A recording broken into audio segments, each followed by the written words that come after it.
Bon, si les taux de no-show sont les mêmes qu'en métropole, normalement, on doit être sur, s'il y a 50 personnes d'inscrites, il devrait y en avoir quand même 30 ou 35 de présentes.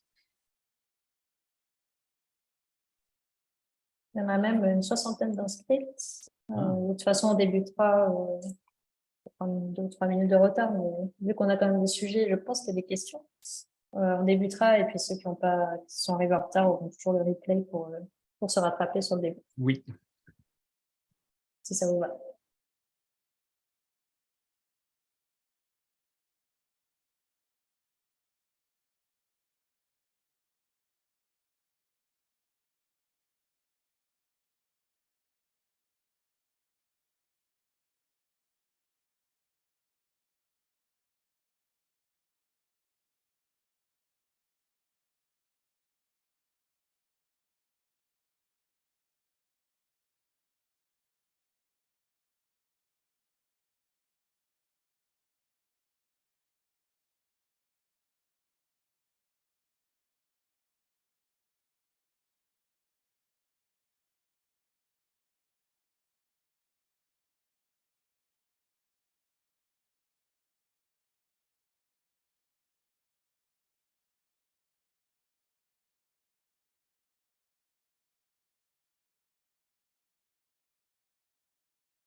Bonsoir Sébastien. Mon micro coupé, c'est SO 2021, c'est ça? Bonsoir à tous. Et les intervenants sont au complet. On attend encore les pile poil 18 heures. On va attendre 2-3 minutes l'arrivée des autres participants.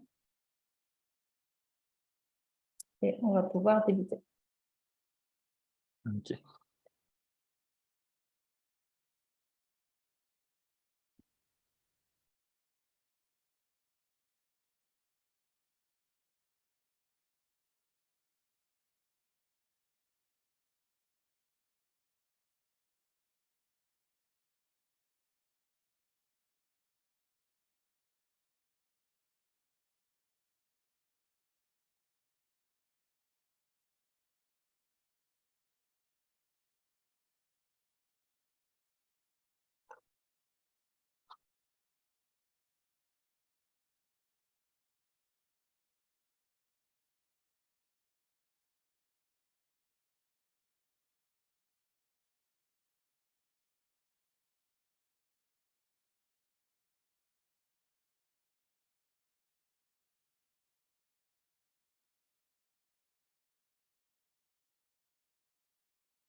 Donc, dès que le quorum de 30, 50% de no-show est atteint, tu te lances?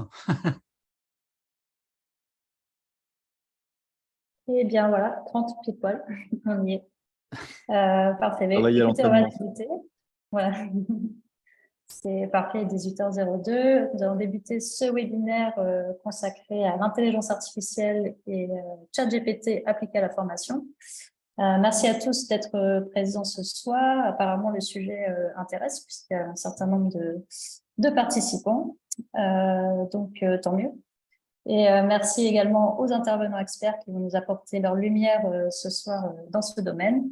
Merci à Digital Réunion qui est partenaire sur cet événement, qui prendra la parole juste après aussi pour présenter rapidement la filière digitale à La Réunion. Pour débuter, je vais rapidement, hein, on va aller vite parce qu'on a beaucoup de choses à voir, présenter EdTech, parce que j'ai vu qu'il y a plusieurs personnes inscrites qui ne sont pas encore membres du réseau, qu'on ne nous a pas croisés, donc peut-être qu'il y en a certains qui ne connaissent pas encore EdTech, qui est donc la filière des acteurs de l'éducation, de la formation et du digital qui œuvre à développer de nouveaux modes d'apprentissage sur le territoire de La Réunion. Et qui a été initiée aussi par l'association EdTech France, qui est sur le territoire métropolitain, et par, on en parlait tout à l'heure, l'objectif de créer une fédération des territoires d'outre-mer, une fédération EdTech Outre-mer, avec donc le territoire le Hub de La Réunion qui s'est constitué en association depuis 1 an maintenant, puisqu'elle a été créée en mars 2022, dans l'objectif de rassembler l'ensemble des acteurs du territoire dans ce domaine, donc à la fois les concepteurs de solutions EdTech, les concepteurs de services aussi, dans le digital learning par exemple, et les utilisateurs et financeurs de ces solutions. Donc, ça peut être des entreprises, des associations, des étudiants, des OPCO par exemple.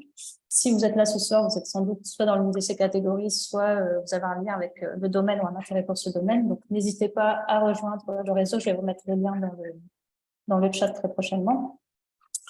Rapidement, pour vous expliquer nos grandes missions, on est réparti sur 3 actes de développement aujourd'hui pour les 2 prochaines années. Le premier axe concerne la digitalisation de l'éducation et de la formation, donc la démocratisation de cet axe dans lequel s'inscrit l'événement de ce soir, qui justement va servir à améliorer un petit peu la connaissance des outils et des nouvelles technologies, notamment l'innovation, comme pour ce soir l'intelligence artificielle, au service de l'apprentissage, donc l'éducation et la formation. Le second axe, c'est de développer l'entrepreneuriat dans le domaine de la tech, donc d'initier et de faire émerger des nouveaux projets sur le territoire de La Réunion, avec notamment des événements comme les Startup Weekend que vous devez connaître, organisés par l'association WebCup. Donc, nous prévoyons d'organiser un Startup Weekend en février 2024, pour lequel nous allons rechercher des partenaires. Donc, n'hésitez pas si vous souhaitez en faire partie. Et le dernier axe, qui est la promotion des métiers de la tech auprès principalement des jeunes lycéens, étudiants. Récemment, on est intervenu il y a 2 semaines sur les caravanes du numérique organisées par l'Académie pour parler des métiers de la tech et on l'espère susciter des vocations, notamment aussi parler un petit peu de la tech au féminin pour initier aussi ces vocations chez les jeunes filles. Voilà, très rapidement, je ne serai pas plus long pour cette présentation. Je vais vous mettre le lien du site web pour que vous puissiez en savoir plus et évidemment le lien aussi pour nous rejoindre si vous souhaitez devenir membre de l'association et contribuer à cette dynamique EdTech développée sur le territoire. Je passe la parole à Sébastien de Digital Réunion. Oui, bonjour à tous, Sébastien, donc je suis le directeur de Digital Réunion. J'essaie de faire rapide aussi. Donc, Digital Réunion, c'est l'association des professionnels du numérique. Comme alors, Yannick, tu es en Bretagne, c'est ça? Donc voilà, l'équivalent d'un ADN Ouest local ou d'un Digital Aquitaine. Enfin voilà, structure qui est assez classique qui représente les professionnels du numérique locaux. Depuis les opérateurs téléphoniques, je vois par exemple Orange, là, Daniel, qui a notre CA, jusqu'à, et là je pense que vous êtes assez représentatif parce que j'ai eu pas mal d'indépendants qui sont aussi adhérents dans ce Zoom-là. C'est voilà, plus la grosse partie du CA et des emplois de la filière. Si on prend le cœur de filière de près 500 entreprises, ça doit être à peu près 20% de couverture, ce qui est assez important pour une asso représentative comme la nôtre. On porte également la casquette de Numéum à travers Yannick Bérézet. Donc Numéum qui est le grand acteur qui est issu de la fusion du Syntec numérique, de Tech in France et Sinov numérique maintenant. Donc plutôt les accords de branche, ce genre de sujet. Et pour résumer très trivialement, le but, c'est de créer des conditions favorables au développement de la filière à La Réunion, avec un fort axe de travail sur le volet transformation numérique des autres secteurs économiques, puisque on est une filière qui travaille beaucoup pour les autres filières, et le grand sujet post-Covid, mais qui était le cas aussi avant, c'est de permettre aux entreprises d'autres filières de gagner en compétitivité à travers leur digitalisation, qui est un des gros axes de travail en ce moment. Après, on organise tout un tas d'événements, où on appuie tout un tas d'événements comme ce webinaire pour alors soit transmettre de la connaissance qui est généralement pas chez nous, les permanents, mais chez les adhérents, de permettre aux gens de se rencontrer, de tout simplement un lien sur le territoire pour permettre aux gens de saisir des opportunités, d'être un support business, bien sûr, pour les adhérents. Donc, on renvoie régulièrement des AMI aux adhérents sur des sites internet, des CRM, enfin voilà, tout ce sur quoi les gens peuvent chercher des prestataires. Les accompagner dans leur recrutement et sur le sujet des offres d'emploi. On a un Slack qui est complètement public, par exemple, sur lequel les gens peuvent positionner les offres d'emploi. Et on relaie ce qui est dans les newsletters, les sujets à forte diffusion, ceux des adhérents. Et d'avoir un travail collectif, bien sûr, de filière sur le sujet des GPEC, les sujets du travail, que ce soit avec Acto, avec l'APEC, etc., pour mieux armer la filière d'un point de vue emploi-formation, qui est la casquette d'Antoine de Créalis, que les gens de l'association EdTech connaissent très, très bien. On est impliqué sur Nous l'a fait service, par exemple, pour avoir une marque Nous l'a fait dédiée au service avec l'ADIR. Voilà, on est coprésident aussi de la commission numérique de la FEDOM. Enfin, voilà. Donc, ça, c'est plutôt les enjeux de fiscalité, qui créent les conditions, comme les opérateurs créent les réseaux qui permettent de passer de la data et passer de la formation, toutes les conditions favorables au développement de la filière. Pour faire un focus sur l'objet de ce soir, le sujet de l'emploi, de l'éducation, de la formation, il est extrêmement important pour nous. On n'a pas toujours toute la capacité de travailler sur ce sujet-là, donc on s'associe volontiers avec des acteurs plus verticaux. Je pense notamment à Bouftang sur les jeux vidéo, par exemple, sur qui on a déjà fait ce genre d'activité. Donc c'est avec grand plaisir de pouvoir soutenir cette initiative EdTech. Elle est d'autant plus importante, et si je compare avec nos petits copains des autres filières, que le numérique, c'est une filière qui a un volet capitalistique, notamment sur les infras, etc., mais dont la compétence est extrêmement importante dans l'enjeu de la compétitivité des entreprises.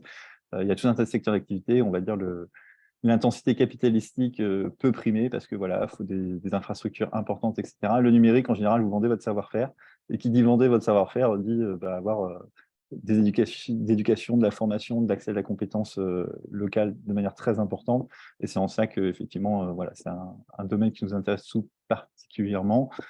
Que ce soit à titre individuel ou que ce soit tout simplement dans les concepts je pense que vous aborderez peut-être aussi à travers les différentes actions que la tech mènera, d'entreprises apprenantes, etc., de comment on augmente la compétitivité de nos entreprises par cette capacité justement d'apprentissage, de formation, et qui permet tout simplement d'avoir des acteurs locaux dotés des meilleures infrastructures, du meilleur savoir possible et d'accès au savoir pour pouvoir développer la filière. Voilà, je n'irai pas plus loin. L'enjeu de la formation et de l'éducation hyper important, pas seulement sous le prisme de il y a du chômage, etc., parce qu'on n'a pas nécessairement les emplois verts du numérique, on ne les trouvera peut-être pas facilement. Par contre, la compétitivité des entreprises du numérique à La Réunion, elle sera liée à leur capacité de formation et de formation dans le temps. Et en cela, plus on peut mettre en connexion les acteurs et les capacités sur le sujet, plus on arrivera à faire avancer la filière. Donc, merci à vous pour cette initiative. Merci beaucoup, Sébastien. Eh bien, c'est parti. On va pouvoir débuter avec Yannick Graffenel, qui est coprésident de EdTech France, qui va nous faire l'honneur d'ouvrir ce webinaire. Juste une petite intro, ce qu'on va faire, c'est qu'on va, chaque intervenant, après chaque intervention, il y aura un petit temps de questions-réponses. Donc, n'hésitez pas à poser vos questions, soit dans le chat ou à lever la main, parce que vous êtes nombreux pour pouvoir intervenir à l'oral. Et à la fin, s'il reste du temps, on échangera aussi librement sur le sujet. Preneur aussi de retour d'expérience, donc si vous en avez, n'hésitez pas à nous en faire part. C'est parti, Yannick, je te laisse la parole. Ok. Alors, bonjour. Moi, ce dont je vais vous parler, c'est non pas simplement en tant que président de EdTech France, c'est aussi en tant qu'expert en digital learning, avec un retour d'expérience sur tout ce qui se passe dans les organisations, quelles qu'elles soient, qui peuvent être amenées à utiliser de l'intelligence artificielle dans le monde soit de l'éducation, de l'enseignement supérieur ou de la formation professionnelle. C'est trois domaines différents et qui chacun peuvent avoir aussi des échos tout à fait différents par rapport à l'usage de ce type d'outils. Je ne vais pas vous dire de manière frontale c'est génial ou il faut absolument fuir. Ce n'est pas le but. Le but, c'est de vous apporter de manière controversée des angles de regard, des points de vue pour vous permettre à vous, chacune, de vous faire votre propre opinion. Depuis le mois de novembre, évidemment, tout le monde parle de l'IA générative. Parce qu'on parle de ChatGPT 3, c'est une marque, c'est un produit, mais d'abord, moi je veux parler de l'IA générative qui est vraiment la grande nouveauté, alors que de l'IA, on en parle depuis très longtemps. L'IA, qu'est-ce que c'est? Ce sont des algorithmes qui, dans le monde de l'éducation et de la formation, sont utilisés depuis très longtemps. Tout à l'heure, avec un éminent représentant de la société Didas qui va nous expliquer combien, depuis déjà des années et des années, Didasque travaille avec de l'IA. Donc là-dessus, il n'y a rien de nouveau. Là où les choses sont tout à fait nouvelles, c'est avec cette forme d'intelligence artificielle appliquée avec l'IA générative qui permet en soi de discuter avec son interface, son écran, pour obtenir de l'information. Les réactions qui se sont passées depuis déjà plusieurs mois ont été, comme d'habitude, dans un enthousiasme extraordinaire pour dire mais c'est quelque chose qui va remplacer les systèmes de formation, qui va remplacer les formateurs ou les enseignants. Les remplacer, qu'est-ce que ça veut dire? Ça veut dire qu'on laisse croire que le fait de pouvoir préparer des questions pour obtenir du contenu en spécifiant de manière très particulière la forme, le format de ce que l'on attend, puisque c'est ça une des caractéristiques de l'IA générative sous forme de prompt, c'est-à-dire ces commandes précises qui vont nous permettre de dire je veux que ça ressemble à tel style ou à tel autre style, je veux que ça fasse tant de caractères ou que ça soit au contraire condensé, etc. Tous ces éléments-là peuvent permettre d'imaginer qu'on a accès à une base de connaissances grosso modo infinie, et là on reviendra là-dessus, et qu'au travers de nos interrogations, on a cet accès direct, comme on a pu l'avoir il y a 10 ans ou il y a 15 ans à l'arrivée de Wikipédia. On s'est dit, wow, mais ça y est, Wikipédia va remplacer les formateurs, parce que Wikipédia, c'est le contenu, c'est le savoir. Donc, même fantasme aujourd'hui de se dire, avec ChatGPT, on peut aller interroger cette base de connaissances et donc, on va pouvoir aller récupérer ces contenus de manière pertinente, assemblés dans le format que l'on attend. C'est tout à fait séduisant parce que, vous l'avez sans doute tous déjà fait, on peut très facilement faire dire des choses tout à fait pertinentes, avoir des propositions, avoir des suggestions de la part de l'IA générative qui nous semblent absolument pertinentes et que l'on peut utiliser. Oui, mais, est-ce que le fait d'interroger une base de connaissances, c'est apprendre? Et là, je vais prendre ma casquette de pédagogue pour vous dire, apprendre, ce n'est pas accéder au savoir. Le savoir, on peut tous y aller, hein. Il y a des bibliothèques universitaires, il y a des bibliothèques de quartier, du savoir, il y en a partout. Nous avons tous, et Michel Serres le disait dans son livre « La petite poussette » en parlant de sa petite fille, où il disait « la petite poussette » parce qu'avec son pouce et son smartphone, elle a le monde dans la main. Oui, ChatGPT et consorts sont des moyens extraordinaires pour pouvoir accéder à ce savoir. Mais accéder au savoir n'a absolument aucun rapport avec le fait d'apprendre. Pour apprendre, il faut s'approprier du contenu, il faut travailler sur ce contenu, le condenser, le résumer, le comprendre et produire quelque chose, produire un livrable, un résumé, produire quelque chose qui va nous permettre de prouver que l'on est capable de faire le transfert entre ce savoir et sa mise en œuvre, sa mise en pratique que l'on va pouvoir faire dans une discussion. On va pouvoir intervenir auprès de personnes pour aller défendre des idées. On va pouvoir le mettre en œuvre dans la production d'un écrit dans lequel on va illustrer ce savoir par des exemples personnels, de mise en pratique par exemple. C'est tout un processus de construction du savoir, d'appropriation et de restitution qui fait que l'on arrive à en garder quelque chose et à développer, à partir de ce savoir, une capacité, voire une compétence. Ce processus, il appartient à chacun d'entre nous et aucune machine ne peut le remplacer. Bien au contraire, c'est que ChatGPT et consorts nous proposent quelque chose d'extraordinaire qui va nous permettre de faire le travail à notre place et de nous permettre de donner l'illusion qu'on a fait le travail.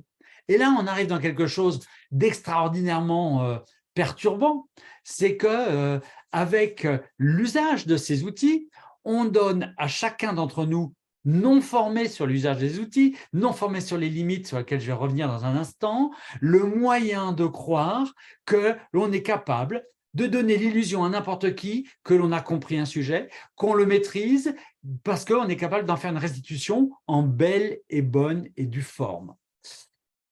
Sauf que plus on en fait faire par la machine, moins on le fait par soi-même, moins on s'entraîne à le faire et moins on développe cette capacité à apprendre que nous avons chacun à développer, qui font partie de ces compétences clés de l'employabilité. Et excusez-moi, mais je vais faire une petite parenthèse autour de ça. L'OCDE, déjà depuis 5 ou 6 ans, a fait une étude pour pouvoir justement anticiper les transformations des métiers sur les années à venir du fait de l'arrivée de l'intelligence artificielle, en disant beaucoup des métiers vont être bousculés et beaucoup des compétences aujourd'hui indispensables pour pouvoir trouver un emploi, demain n'auront plus aucune valeur. Et ils ont identifié 4 compétences clés garantes de l'employabilité. Première compétence, la communication. Seconde, la coopération. Troisième, l'esprit critique. Et le quatrième, c'est la créativité. Ces éléments-là ne peuvent pas être remplacés par l'intelligence artificielle. Même si, et on en parlera peut-être avec d'autres intervenants derrière, Midjourney donne l'illusion aussi de la créativité, mais visuelle, hein, mais pour qu'il y ait créativité, c'est qu'il y a des prompts, c'est qu'il y a eu de l'injection de créativité qui a été faite au départ, qui va mettre en forme de manière différente ensuite le livrable produit par l'IA. Moi, je rajoute 2 autres compétences clés de cette employabilité. Ces 2 autres compétences sont justement l'apprenance, c'est-à-dire la capacité à apprendre, cette envie d'apprendre nécessaire tout au long de la vie, on le sait, et la deuxième qui est la résilience, cette capacité à pouvoir dépasser les échecs et à se construire au travers de ces échecs pour pouvoir plus encore à chaque fois rebondir. C'est quelque chose qui est mis en œuvre dès qu'on est dans de la pédagogie par projet, où on apprend en faisant, en échouant, en se trompant et en rebondissant et en réessayant. Eh bien, ces compétences-là, pourquoi est-ce que j'en parle maintenant? C'est que ce qui est très intéressant dans l'arrivée de l'IA générative, c'est que ça bouscule totalement les systèmes d'évaluation tels que c'est mis en place aujourd'hui dans toutes les organisations, que ce soit les écoles, les établissements d'enseignement sup, la fac, mais aussi dans la forme pro, où ce que l'on demande aux apprenants, c'est en permanence d'aller restituer ce qu'ils ont compris, restituer au travers de quiz, restituer au travers de livrables, de mémoires, etc., des choses dans lesquelles on veut évaluer ce qu'ils ont produit de manière asynchrone, hein, sur des documents qu'ils auront maintenant la capacité de déléguer à l'IA. Et dans ces cas-là, l'IA va être le meilleur des moyens pour pouvoir aller produire des choses qui vont donner l'illusion aux évaluateurs que l'on a tout compris alors qu'on n'a rien fait, rien compris et qu'on n'a rien assimilé. Donc, ChatGPT et les autres sont des tueurs de l'évaluation telle qu'elle est aujourd'hui. Cette évaluation sous cette forme-là n'a aucune valeur, puisqu'en plus, elle se centre la plupart du temps simplement sur est-ce que vous êtes capable de restituer quelque chose que vous avez appris hier. On sait très bien, et les sciences cognitives le prouvent, que demain, vous l'aurez oublié. Quand je dis demain, c'est dans un mois, mais ce n'est pas grave, vous avez répondu à une injonction à un moment donné, vous avez donné l'illusion, tant mieux, on passe à autre chose. Or, on sait très bien que ça n'a aucune valeur Et ça permet maintenant aux formateurs, aux responsables d'organismes de formation, à tous ceux et aux enseignants, tous ceux qui sont vraiment centrés non pas sur l'évaluation et la certification qui n'a aucune valeur et qui produisent après des gens qui n'ont pas de compétences, mais au contraire sur le développement des compétences des apprenants, où là, on est capable maintenant d'aller inventer des modes d'évaluation dans lesquels on va demander aux apprenants de produire en live avec les autres, en travaillant en groupe, quelque chose qu'ils vont avoir à restituer, à expliquer en groupe, devant un autre groupe. Bref, d'avoir à prouver dans ce qu'ils font réellement, de ce qu'ils mettent en œuvre réellement, au travers de ce qu'ils vont faire dans leur stage, dans leur apprentissage, etc., tous les savoirs qui se sont appropriés et dont ils sont capables de faire le transfert pour maintenant s'en servir dans une autre dimension. Et tout ça, eh bien, c'est des choses pour lesquelles peut-être ils se seront servis de l'IA pour pouvoir les aider à apprendre, pour les aider à faire des choses, mais ça ne sera qu'un outil parmi les autres, mais qui n'a absolument aucune conséquence sur le processus d'apprentissage. Et maintenant, juste avant de finir et de laisser la main aux collègues, et j'espère que vous allez avoir plein d'éléments contradictoires à me proposer, c'est un outil extraordinaire pour les formateurs et pour les enseignants, pour les aider à travailler, pour les aider à produire des contenus, pour les aider à produire de la matière. Oui, en ça, ChatGPT et les autres outils sont des aides, non pas pour les apprenants, mais pour les professionnels de la formation, pour leur permettre de préparer un canevas pédagogique, pour leur permettre de préparer la structure d'un cours, etc. Ça va être une très, très bonne aide, mais ce ne seront pas des aides pour apprendre, mais des aides pour produire du contenu, et ça change tout, et on sort de l'illusion de ChatGPT qui va tuer et remplacer les formateurs. Dernier élément avant de passer la main, attention, n'oublions pas une chose. Aujourd'hui, ces outils, tels que ChatGPT, sont faits par des sociétés américaines sur des bases, sur des corpus, ce qu'on appelle la base, la matière première sur laquelle travaillent les algorithmes. Ces corpus sont faits sur de la matière qui est quasiment exclusivement anglo-saxonne, avec des biais culturels, avec des biais qui ne représentent pas notre différence culturelle que nous avons chacun sur chacun des territoires, qui amènent des archétypes, des stéréotypes qui peuvent être extrêmement dangereux et qui peuvent très facilement être détournés de manière éthique pour aller répandre des fake news, pour aller répandre des idées totalement fausses, des représentations totalement fausses sur lesquelles on n'a aucune maîtrise et pour lesquelles, je finirai là-dessus, il n'y a jamais la moindre source de cité. Or, la base de l'apprentissage est le fait de pouvoir aller se référer à des sources, à des contenus pour développer son esprit critique, pour vérifier, pour creuser. Là, l'information est donnée d'on ne sait où, sur des bases qu'on ne connaît pas et qui sont invérifiables. Et ça, c'est vraiment le danger absolu en termes de développement des citoyens, en termes de développement des compétences clés de l'apprenance. Donc, il faut absolument apprendre à toutes les personnes qui vont utiliser ces outils, et tout le monde va s'en servir à un moment donné, à en connaître les limites, à en connaître le pouvoir, et surtout d'être capable de critiquer et de se protéger de ce que ça peut véhiculer. Voilà pour introduire.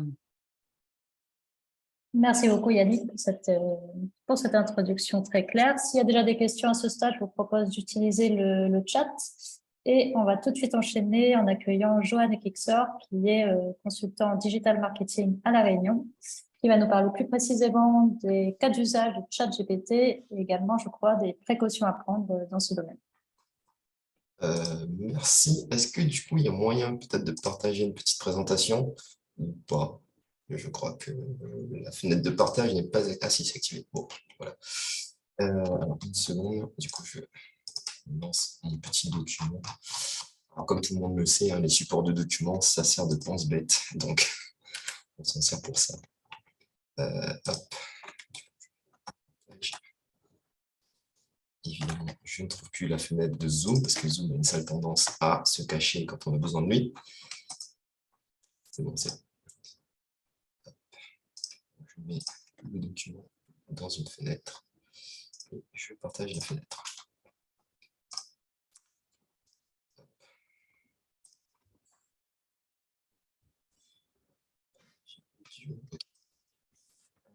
Est-ce que du coup, tout le monde voit la fenêtre?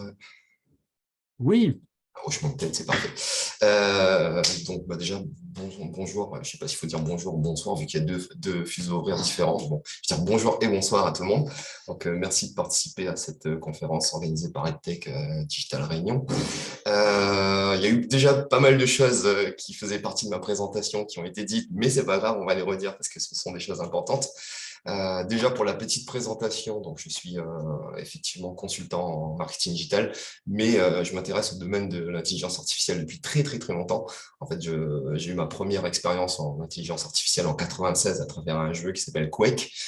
Donc sur ce jeu, il y avait des gens qui avaient développé une petite application qui s'appelait les Omicron Bots, donc qui était une intelligence artificielle qui jouait au jeu contre les joueurs et qui avait des capacités assez impressionnantes pour l'époque, qui utilisait une technologie qu'on appelle la logique floue. Et en fait, c'est en découvrant ces bots qui jouaient aux jeux vidéo très bien, voire un peu mieux que pas mal de joueurs, que du coup, j'ai eu mon premier contact avec l'intelligence artificielle. Donc, depuis, je me suis beaucoup intéressé au secteur. J'ai développé moi-même dans mon coin en bidouillant, en programmant des petits modèles d'intelligence artificielle. Donc, je connais un peu le secteur à travers mes expériences personnelles et à travers aussi des exercices que j'ai fait pour des clients. Donc, ce que je vais essayer du coup d'expliquer en 10 minutes, parce qu'on m'a dit que je n'ai que 10 minutes, c'est en gros comment ChatGPT fonctionne et comment on peut s'en sortir, comment on peut l'utiliser dans le domaine de la formation. Donc déjà, pour refaire une petite explication, même si elle a déjà été faite, pour bien déjà qu'on se situe, donc pour savoir ce que c'est que l'intelligence artificielle, parce qu'on voit énormément d'articles aujourd'hui sur l'intelligence artificielle, tout le monde en parle, parfois bien, parfois moins bien, et comme ChatGPT justement est un outil d'intelligence artificielle, je pense qu'il est bon de rappeler ce que c'est que l'intelligence artificielle. Donc, la définition du Robert, voilà, moi je cite mes sources, la définition du Robert, c'est que l'intelligence artificielle, en fait, c'est l'ensemble des théories et des techniques développant des programmes informatiques complexes capables de simuler certains traits de l'intelligence humaine. Alors, c'est une définition de dictionnaire, donc ce n'est pas forcément très clair. En très gros, à partir du moment où on essaie de faire un programme, un logiciel, un robot, on essaie de lui faire des choses que font normalement des humains intelligents, on est dans le champ de l'intelligence artificielle. Donc, le champ complet de l'intelligence artificielle comprend énormément de sous-secteurs. Et l'un des sous-secteurs dont on parle beaucoup ces dernières années, c'est le machine learning. Donc, le machine learning, il faut bien comprendre que c'est une branche de l'intelligence artificielle. L'intelligence artificielle, c'est le sujet le plus vaste. Le machine learning, c'est une branche de l'intelligence artificielle. Et le machine learning, comme son nom l'indique, je vous préviens, il y a beaucoup d'anglicisme dans ce qu'on va aborder. Donc, le machine learning, en fait, ce que ça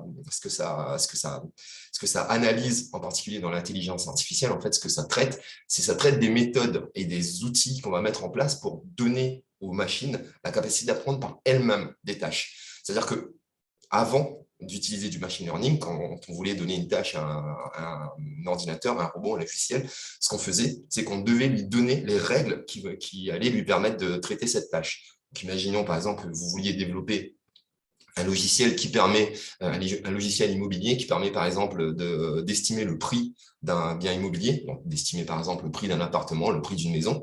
Vous alliez devoir expliquer à la machine, alors pour trouver le prix de la maison, pour trouver le prix de l'appartement, tu vas prendre en compte ces différents critères-là. Donc tu vas prendre par exemple critère numéro 1, la localisation du bien, donc à quel endroit le bien est situé. Critère numéro 2, tu vas prendre le nombre de pièces. Critère numéro 3, tu vas prendre la surface.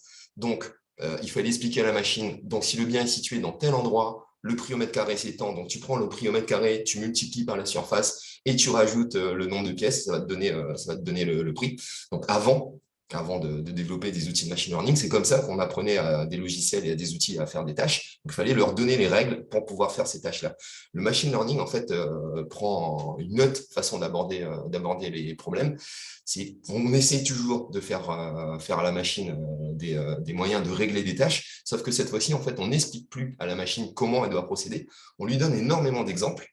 On lui donne énormément de solutions à ces exemples qu'on lui fournit, et la machine se débrouille toute seule pour essayer de deviner les liens entre le résultat qu'on lui a donné et les paramètres qu'on lui a donnés. Donc, on va reprendre par exemple le cas d'un logiciel immobilier. On va lui donner par exemple à la machine toute une liste de biens immobiliers avec une localisation, un nombre de pièces et une surface. Et on va lui donner à chaque fois ce bien-là, le bien numéro 1 qui a telle surface, qui est situé à tel endroit et qui a tel nombre de pièces, coûte tant. Bien numéro 2, pareil. Bien numéro 3, pareil. Et on va donner tous ces exemples-là à la machine, et la machine toute seule va comprendre comment on lit ces différents éléments-là. Et normalement, si elle a bien appris, elle arrivera toute seule en lui donnant de nouveaux exemples, donc en lui donnant par exemple une nouvelle maison, elle arrivera toute seule à deviner c'est quoi le prix de la maison. Donc le machine learning, c'est la nouvelle tendance en intelligence artificielle, parce qu'on s'est rendu compte qu'en utilisant des algorithmes de machine learning, on pouvait régler énormément de problèmes. Parmi les problèmes qui sont très à la mode qu'on traite à travers le machine learning aujourd'hui, il y a par exemple le cas de la reconnaissance d'images. Donc, on donne énormément d'images aux machines. Donc, on va donner des millions d'images de chats, on va lui dire ça, c'est des chats. On va lui donner des millions d'images de chiens, on va lui dire ça, c'est des chiens. Et la machine va comprendre toute seule comment on reconnaît un chat, comment on reconnaît un chien. Et ça marche aussi pour les gens. Juste pour la petite anecdote, sachez que les logiciels de reconnaissance d'images aujourd'hui sont plus performants que les humains sur des tâches de reconnaissance. Donc, par exemple, si vous lui donnez 5 ou 6 photos d'individus, vous lui dites ça, c'est Michael, par exemple, vous lui montrez de nouvelles photos de Michael, la machine sera capable de reconnaître si c'est vraiment Michael ou pas. Alors que parfois, les humains, des fois, ils ont du mal. Donc, reconnaissance d'image, c'est vraiment un champ dans lequel le machine learning a vraiment explosé. Conduite automatisée, donc on forme aujourd'hui des voitures à se conduire toutes seules grâce au machine learning. Donc, toujours avec le même principe, on va rouler pendant des kilomètres et la machine va apprendre de notre façon de rouler comment il faut qu'elle fasse. Donc, elle va comprendre toute seule que quand il y a un panneau stop, il faut qu'elle s'arrête. Quand il y a un piéton, il faut qu'elle s'arrête. Des fois, ça ne marche pas très bien d'ailleurs. Plein de vidéos avec des cas où ça ne marche pas. Mais voilà, plus on va apprendre à la machine, donc plus on va rouler des millions de kilomètres où elle va avoir de cas, et plus elle va apprendre comment justement on gère ces différents cas. Il y a d'autres champs dans lesquels le machine learning est utilisé aujourd'hui, donc la détection de fraude par exemple, la détection de spam. Si aujourd'hui vos logiciels d'email sont capables de dire ça c'est un spam, ça c'est pas un spam, c'est parce qu'on lui a appris que par exemple quand il y a le mot-clé chèque, le mot-clé gain, le mot-clé, enfin plein de mots, c'est des fraudes, c'est des spams.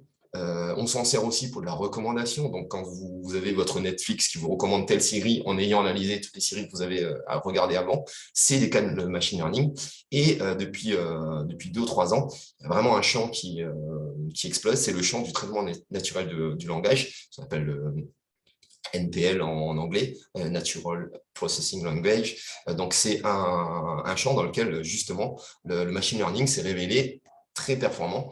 Et aujourd'hui, on arrive à développer des outils de machine learning ultra performants dans le traitement naturel du langage. Donc, par exemple, pour faire de la traduction, pour faire du résumé de texte et pour faire la génération de texte. Et c'est le cas, justement, qui nous intéresse là.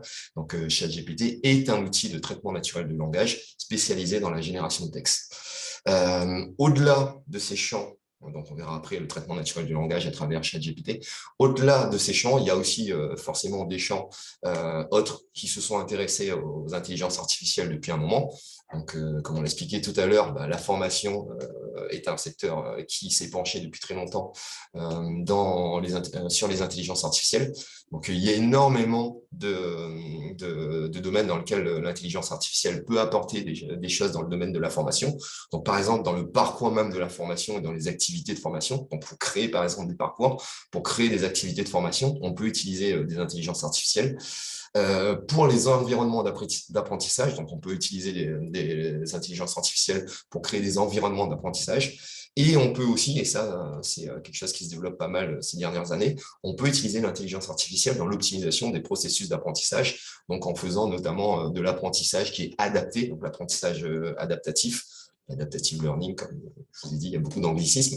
Donc, du coup, on peut adapter des parcours de formation spécifiquement à chaque individu en leur fournissant du contenu en fonction d'évaluations, par exemple, que les personnes ont faites. Donc, si elles répondent bien à certaines évaluations, on va leur proposer du contenu. Si elles répondent mal, on va leur proposer plus de contenu. Donc, il y a déjà des outils qui sont spécialisés dans la formation et qui apportent déjà des solutions en matière de formation et d'IA. Un des outils qui commence un peu à faire parler de lui, alors que ce n'est pas un outil spécialisé dans la formation, mais ça j'en reparlerai après justement dans les limites de l'outil, c'est ChatGPT. Donc ChatGPT, c'est un chatbot conversationnel. Donc, comme je vous ai dit tout à l'heure, il y a un champ du machine learning dans lequel il y a eu de très grandes avancées depuis 3 ou 4 ans. C'est la génération de texte et ChatGPT est un outil de génération de texte. Donc, c'est un outil de génération de texte qui fonctionne comment? Eh ben, son nom l'indique. C'est un outil donc, de chat. Donc, c'est un chatbot. Donc, c'est un outil de conversation. C'est un chatbot conversationnel. Donc, ça, déjà, c'est quelque chose qu'il faut vraiment retenir. C'est que ChatGPT, il y a beaucoup d'articles qui parlent de ChatGPT, qui ne sait pas faire ça, qui sait faire ça, qui ne sait pas faire ça. De base, ce n'est pas un outil qui fait autre chose que de la génération de texte.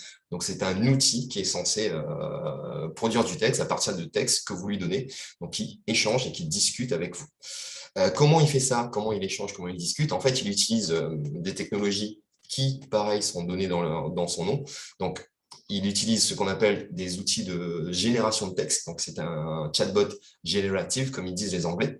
Donc, l'idée, c'est que le texte que ChatGPT va vous donner est généré à travers la prédiction d'un mot en fonction du contexte que vous lui donnez. Alors, je ne sais pas si c'était clair, mais je pense que ce n'était pas clair. Mais en gros, si vous commencez une phrase, vous avez tous déjà vu ça sur votre téléphone mobile, je pense.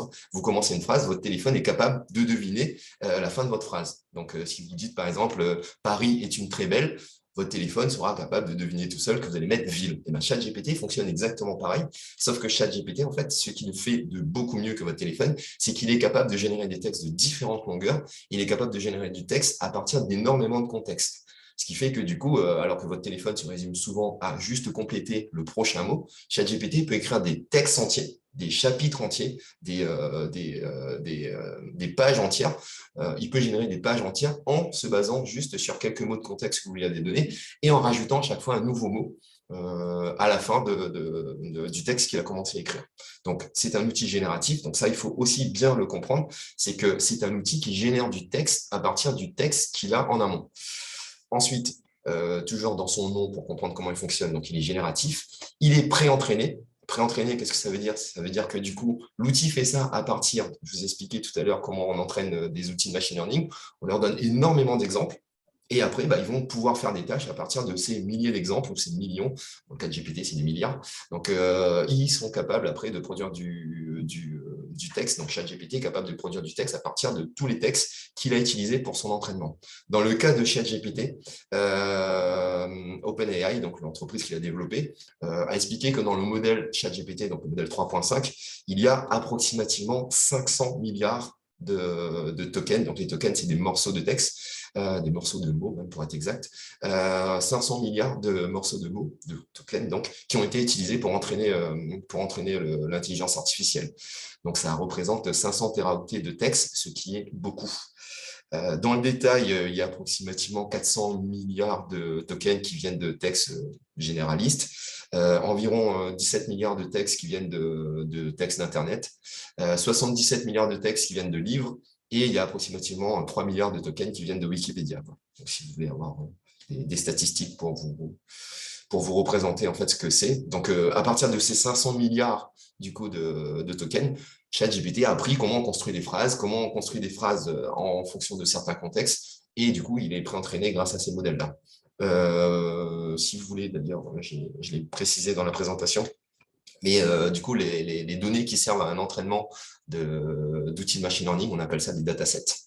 Donc, si un jour vous voyez des datasets quelque part, vous saurez que c'est les données qui servent à l'entraînement. Et le dernier élément qui justement a fait la révolution, enfin, en tout cas a fait le fait que ChatGPT est beaucoup plus performant que les autres outils qui faisaient la même chose, de générer du texte. Donc, ce qui fait que notamment il est plus performant dans votre téléphone, c'est qu'il utilise une technologie, donc un algorithme qu'on appelle les transformers. Donc, les transformers, tout le monde a déjà fait la blague, ce ne sont pas les robots du film de Michael Bay, enfin si en l'occurrence, mais bon. C'est surtout une nouvelle technique qui dit que quand un outil de génération de texte analyse un texte, il ne doit pas juste prendre les mots qui sont en amont pour fournir le texte, mais il est censé prendre tout le contexte, donc tous les mots, pour en déduire c'est quoi le contexte justement de la phrase qu'il est censé produire. Ça a l'air de rien comme ça, et ça nous paraît évident pour nous, êtres humains, de dire bah oui, c'est un peu con de juste regarder le mot d'avant, c'est mieux de regarder toute la phrase qu'on lui a donnée pour produire un contexte. Mais ce changement-là, en fait, a apporté énormément de performance à ces outils. Et du coup, avec le modèle Transformers, en fait, les outils de type ChatGPT sont capables de comprendre dans une phrase que vous lui donnez quels sont les mots les plus importants pour produire du texte qui est le plus adapté à un contexte. Par exemple, si vous lui dites construis-moi rédige-moi un mail pour mon patron, il sera capable de comprendre que le mot mail a une importance plus grande que les autres mots. Et donc, le mot mail va lui donner un contexte. Il va comprendre que mail, ça va définir le style de texte. Il sera capable de comprendre que mail, ça définit la longueur du texte. Il sera capable de comprendre que mail, ça va définir par exemple les formules de politesse qu'il y aura à la fin du texte. Donc il va comprendre que certains mots sont plus importants que d'autres dans le contexte. Et à partir de ça, il va pouvoir générer du texte qui sera beaucoup plus adapté au contexte que vous lui donnez. Donc ces changements-là, donc le fait que ce soit génératif, que ce soit pré-entraîné, que c'est des modèles Transformers, c'est ce qui fait la grande force de ChatGPT. C'est d'ailleurs pour ça, je pense que les concepteurs se sont amusés à mettre ces caractéristiques-là dans le nom de l'outil, même si à mon avis, ça ne parle pas à grand monde. Mais bon, grâce à ces changements-là, ChatGPT, en fait, pour tous ceux qui l'ont déjà testé, je ne sais pas s'il y a des gens qui l'ont déjà testé ici, je pense que oui, a des performances qui sont assez bluffantes dans la génération de texte. ChatGPT, des fois, produit de texte souvent d'ailleurs, produit du texte qui ne semble pas du tout venir d'un outil informatique. Il produit du texte qui semble vraiment venir d'une vraie personne, quoi. En sachant en plus que vous pouvez lui donner du contexte, donc il est même capable de faire du texte qui s'adapte en fonction du contexte que vous donnez. Je vais passer très vite là-dessus parce que ce n'est pas super intéressant, c'est juste pour vous donner des infos techniques. Donc, je vous ai dit tout à l'heure, par exemple, que si vous formez un logiciel qui va fixer des tarifs à des biens immobiliers, vous allez par exemple prendre comme paramètre la surface, vous allez prendre comme paramètre le nombre de pièces, vous allez prendre comme paramètre la localisation du bien. Ces paramètres-là, plus vous en avez, plus du coup, ça va permettre de définir un prix exact à votre bien immobilier. Et dans ChatGPT, c'est pareil, pour former un outil de génération de texte, il faut lui fournir beaucoup de paramètres. C'est quoi le mot, c'est quoi ses synonymes, où est-ce que ce mot est souvent placé, qu'est-ce qu'il y a comme mot souvent avant le mot, ce mot-là, qu'est-ce qu'il y a comme mot souvent après ce mot-là. Bref, vous donnez beaucoup de paramètres. Et pour un outil comme ChatGPT, on en donne près de 175 milliards. Donc, je vous laisse imaginer à quel point c'est quand il fournit un mot, à quel point il a réfléchi avant à tout ce qui doit guider son choix. Petite info aussi, ça peut être utile si jamais vous utilisez l'outil. Quand vous fournissez un contexte à l'outil, c'est-à-dire que quand vous lui rédigez un prompt, le prompt, on reviendra après, c'est en gros le texte que vous lui donnez pour qu'il vous génère un autre texte. Quand vous lui donnez un prompt, en fait, vous avez une taille à ce prompt. En fait, l'outil va analyser le prompt que vous lui avez donné. Et en fait, ce prompt, il peut aller jusqu'à 4096 tokens, ce qui correspond approximativement à 10 pages. C'est-à-dire que si vous voulez lui faire rédiger quelque chose, vous pouvez lui donner 10 pages d'instructions pour lui expliquer le texte que vous voulez générer, quoi. Donc, vous pouvez vraiment raconter votre vie dans le texte de contexte. Pareil, du coup, quand vous allez voir, si vous l'avez déjà testé, mais je vais vous faire une démonstration tout à l'heure, quand vous donnez des instructions à ChatGPT, vous pouvez lui faire des rappels par rapport à des instructions que vous avez données précédemment. Donc, par exemple, vous lui dites, rédige-moi un email à envoyer à mon responsable marketing. Il va vous rédiger un email. Si vous trouvez que l'email est trop long, vous pouvez lui dire, résume-moi ce texte en seulement 10 lignes. Et du coup, il va comprendre que quand vous lui dites, résume-moi ce texte, ça fait allusion au texte que vous lui avez demandé précédemment. Et en fait, il a ce qu'on appelle une mémoire à court terme, exactement comme nous. C'est-à-dire que dans une conversation, il peut se souvenir de ce que vous lui avez donné avant. Et sa mémoire à court terme permet de remonter jusqu'à 96 blocs en avant. Donc, vous pouvez remonter jusqu'à 100 commandes auparavant pour lui donner de nouvelles commandes, quoi. Et dernière caractéristique, c'est qu'il il fait du traitement naturel du langage. Et une de ses caractéristiques, c'est que comme il ne traite pas des mots, mais des tokens, il est capable de parler plusieurs langues. Donc, vous pouvez très bien lui donner comme commande, écris-moi un texte, enfin un email pour mon responsable marketing. Et si vous savez que votre responsable marketing travaille en Angleterre et du coup est anglophone, vous pouvez très bien lui dire, traduis-moi ce texte en anglais. Et du coup, il va le faire. Ce qui est assez bluffant. Du coup, toutes ces caractéristiques-là, c'est génial, c'est cool, on l'a compris, l'outil est très puissant, mais concrètement, qu'est-ce que ça peut nous apporter si, justement, nous, on travaille dans le domaine de l'information, de savoir qu'il sait générer du texte. Et ben, ça apporte énormément de choses, dans la production de contenu notamment. Si par exemple, vous devez rédiger des supports de formation, vous devez mettre en place des déroulés de formation, enfin, si vous devez produire n'importe quoi qui est textuel, eh ben, ChatGPT peut le faire pour vous et ça vous fait gagner énormément de temps. Il y a beaucoup d'études qui ont été réalisées sur à quel point justement ça fait gagner du temps. La plupart des études estiment qu'on gagne entre 50 et 70% de gains sur la rédaction de texte. Donc, d'un point de vue gain de temps, si vous produisez des supports, si vous produisez du contenu, eh ben, le fait que l'outil soit très performant, ça vous fait gagner énormément de temps. Ensuite, ce qui est intéressant avec cet outil, c'est comme il a été formé sur une énorme base de contenu, donc il n'a pas été formé que sur du texte avec des domaines spécifiques, eh ben, il peut traiter une vaste variété de sujets. Donc du coup, si vous lui dites par exemple, construis-moi une formation en physique, il sera capable de vous produire une formation en physique. Vous lui dites, construis-moi une formation sportive, il sera capable de produire une formation sportive. Donc il comprend, enfin il sait s'adapter à énormément de contextes. Il sait s'adapter aussi à énormément de niveaux. C'est-à-dire que si vous lui dites, par exemple, je suis un formateur, je produis un support de formation pour des élèves de 6e, eh ben, il va pouvoir s'adapter dans la façon et dans le contenu à des élèves de 6e. Si vous dites, par contre, je suis un expert, j'ai besoin de faire une formation et avancer sur une thématique, il sera aussi capable de produire des formations avancées sur des thématiques.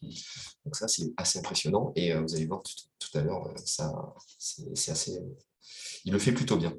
Du coup, j'en ai déjà parlé des sujets. Ça, je l'ai déjà mis. Donc, concrètement, comment ça marche? Ben, je vais essayer de vous partager. Avant, je vais vous donner des petites recommandations. Donc, l'idée, vous allez voir, c'est que ChatGPT, en fait, c'est un outil de chat. Donc, ça fonctionne exactement comme si vous étiez en train de discuter avec quelqu'un. Vous avez une barre dans laquelle vous pouvez taper du texte et lui va vous donner du texte en réponse. Donc, si vous voulez que ça fonctionne bien, ce qu'il faut faire, c'est le texte que vous lui donnez, c'est ce qu'on appelle un prompt. Et si vous voulez que ce prompt il soit efficace et qu'il vous donne le meilleur résultat possible, chacun peut y aller à sa sauce. Hein. Vous allez voir que même en faisant du prompt improvisé, sans forcément de règles, ça marche déjà très bien. Mais il y a quand même quelques petites recommandations qui vont vous permettre d'améliorer vos résultats. Donc, parmi les recommandations, l'idée, c'est que si vous voulez donner les meilleurs résultats possibles, donnez-lui un contexte. Donc, plus vous allez donner un contexte précis, et plus du coup l'outil va vous donner un résultat qui est en rapport avec le contexte que vous lui donnez.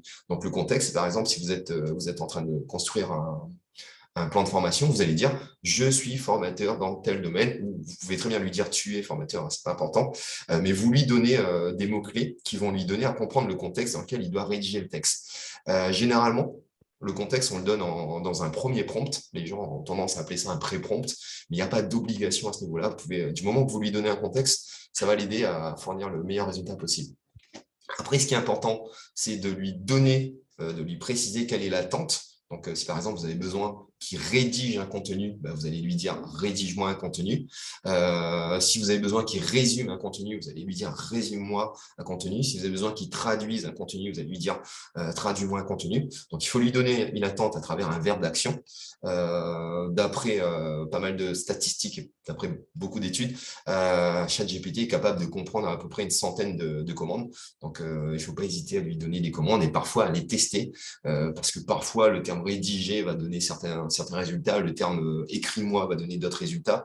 Donc, donnez-lui en tout cas ce que vous attendez. Si vous lui donnez un contexte et des attentes, faites-le à travers des phrases simples et courtes. Alors, ce n'est pas que l'outil est stupide, même si dans le fond, il n'est pas très malin, mais c'est surtout que plus vous allez, entre guillemets, l'embrouiller, et moins il va vous donner un résultat pertinent. Donc, plus vous allez faire des phrases simples et plus vous allez faire des phrases courtes, et plus, du coup, il va vous donner des résultats qui vont correspondre à ce que vous lui demandez. Si jamais vous avez besoin, vous avez une demande complexe, bah, le mieux, c'est de faire plusieurs phrases, pour ne pas hésiter à faire des itérations. Donc, une première phrase, par exemple, qui lui donne un contexte, une deuxième phrase qui lui donne une attente. Si l'attente ne correspond pas, lui redonner une nouvelle phrase avec un contexte et une attente. Donc, ne pas hésiter à faire plusieurs itérations pour qu'il vous donne le résultat attendu. Il y a de toute façon dans l'outil un bouton qui vous permet de régénérer une nouvelle phrase si vous trouvez que la phrase qu'il a générée ne vous correspond pas, donc sans même lui donner une nouvelle consigne. Mais plus vous allez en consigne lui donner de phrases simples et courtes, alors ça ne veut pas dire faites des phrases de 3 mots, il faut quand même qu'il comprenne ce que vous lui demandez, mais plus vous allez lui donner des phrases simples, c'est-à-dire que moins vous allez faire des choses nuancées et complexes, et mieux il comprendra. Et ne pas hésiter, donc ça ce n'est pas une obligation, mais ne pas hésiter à lui donner des indications de style. Donc si par exemple vous voulez des phrases simples, n'hésitez pas à lui dire je suis un formateur qui fait ça, rédige-moi un texte qui dit ça. Le texte sera rédigé dans un style simple, ou bien le texte sera rédigé dans un style technique, ou bien le texte sera rédigé dans un style moderne. Donc n'hésitez pas à lui donner des indications de style. Et c'est ça qui est assez impressionnant, c'est que vous pouvez même lui donner des exemples. Donc, vous pouvez prendre plein d'exemples de phrases. Donc, vous donnez des exemples de phrases et vous lui dites, bah, ça, c'est le style que tu dois copier. Et il le fait plutôt bien. De façon concrète, comment ça se passe? Eh ben, vous avez du coup ChatGPT, donc il faut s'inscrire à l'outil. Donc, une fois que vous vous êtes inscrit, vous arrivez sur la fenêtre de prompt. Alors, c'est la version gratuite, et pour la version gratuite exprès, comme ça, vous allez voir que quand même, il y a quelques limitations dans la version gratuite, donc vous n'aurez peut-être pas là. Vous voyez, c'est tout aussi simple que Google, on ne va pas se mentir, ils ont un petit peu copié sur Google. Donc, il n'y a qu'une seule fenêtre de prompt. Et là, par exemple, si vous voulez créer une formation, je ne sais pas moi, par exemple, vous voulez créer une formation en SEO, vous allez dire « Je suis un formateur expert en SEO. J'anime une formation d'une journée sur le thème comment qu'est-ce qu'on peut lui donner comme thème? Comment utiliser son site internet pour le SEO? Rédige-moi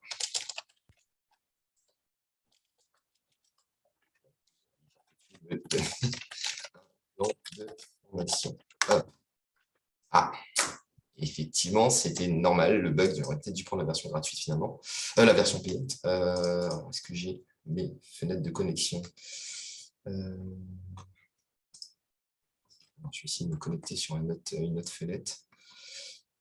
Ça, c'est ce qu'on appelle la loi de Murphy, que vous connaissez tous. La loi de Murphy dit que vous faites 50 essais, tout fonctionne, et au moment où ça ne devrait pas bugger, et ben ça bug. Attendez, je vais me déconnecter et je vais me reconnecter sur une autre fenêtre.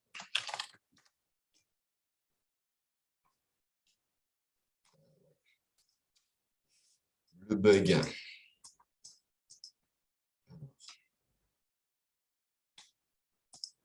J'essaie de me reconnecter avec mon compte, mais je pense que ça ne va pas marcher. Du coup, quand on se...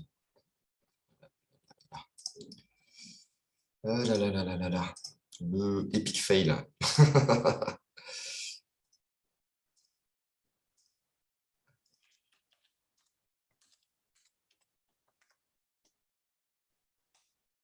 Connexion.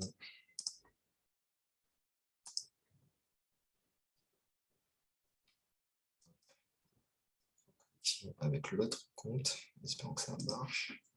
Johan, il y a un participant qui dit que ChatGPT bug aussi. Google, et du coup, alors peut-être que de temps en temps, apparemment, il y a des horaires aussi où il y a trop de requêtes. Je comprends.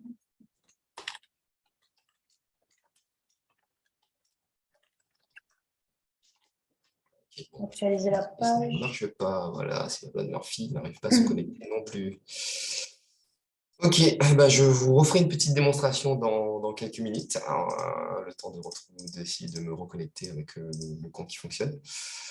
Et c'est super triste. J'aurais dû faire des captures en fait de ce que j'avais fait hier, ça aurait été beaucoup plus efficace. Mais bon, vous n'auriez pas eu la démonstration en direct.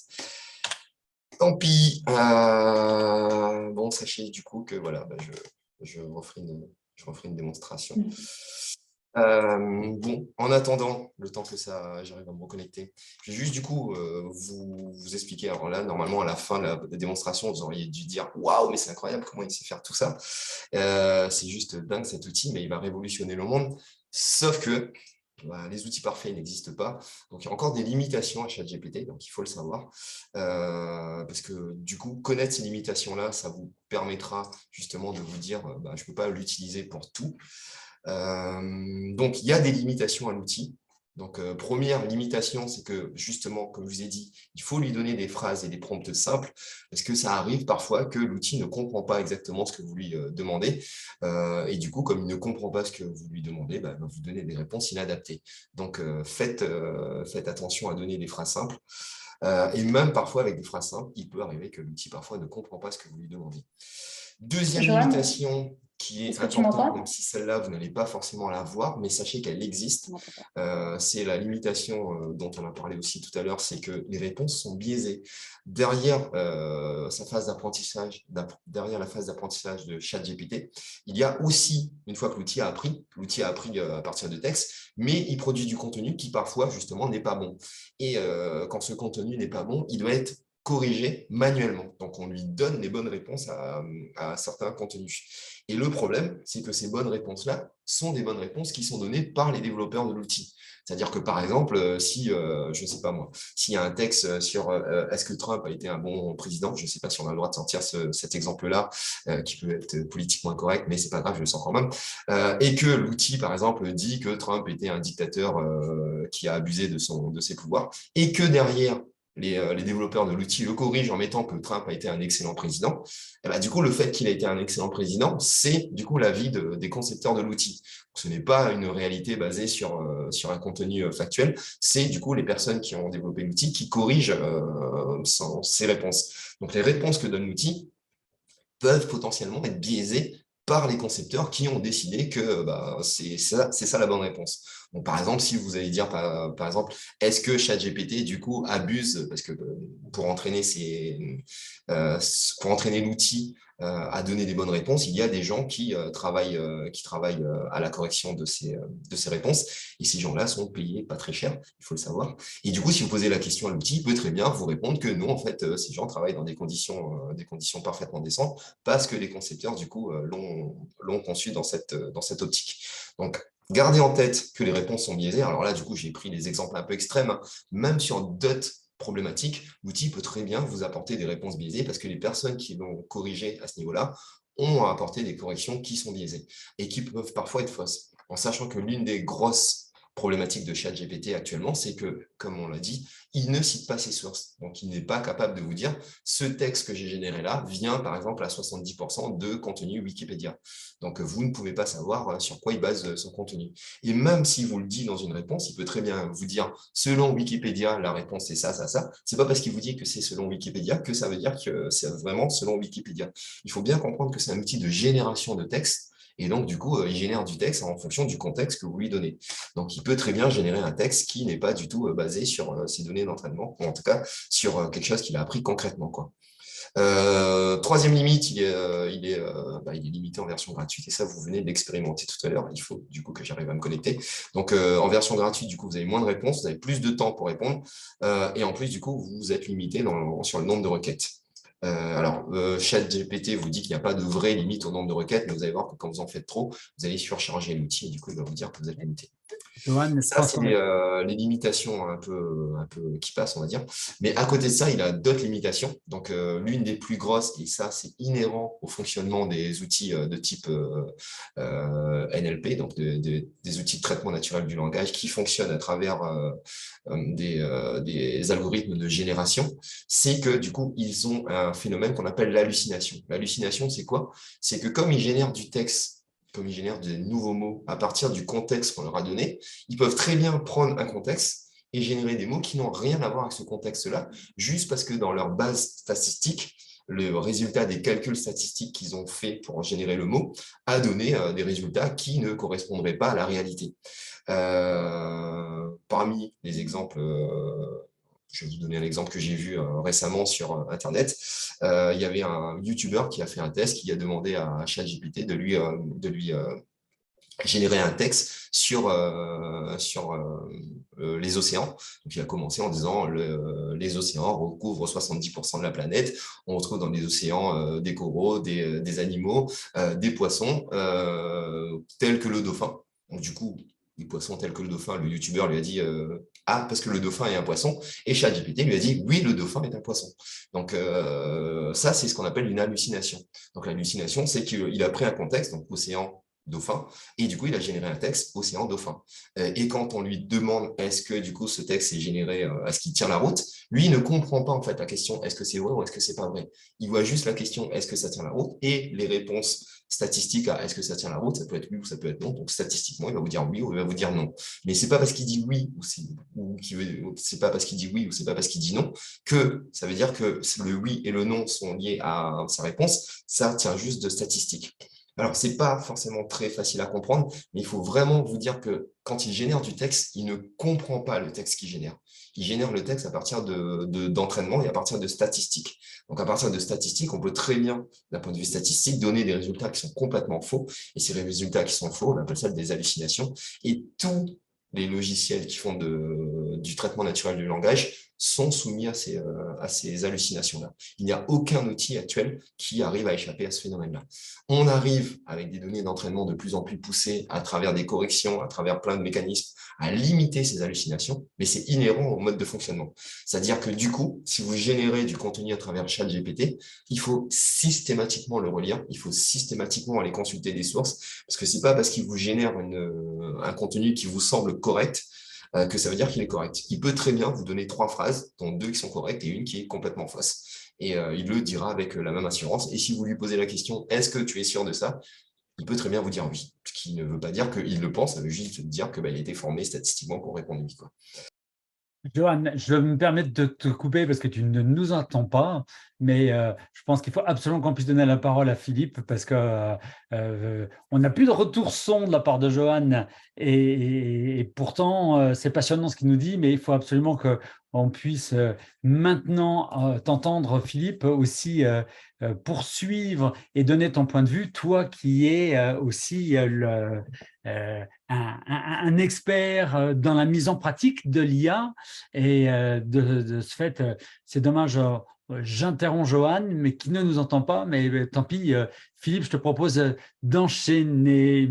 Ouais, pas de souci. Alors juste, je vois, il est du coup 4. Normalement, c'était censé finir à pile. On se dit quoi si je peux tenir en 10 minutes, est-ce que les gens Oui, peuvent parce que encore, les 10 minutes de Johan, on fait 40 minutes. Donc, vas-y, je pense qu'on peut quand même se prendre un quart d'heure. un petit quart d'heure? Ok, Le nickel. micro a été coupé et le partage d'écran a été désactivé. Si vous voulez bien.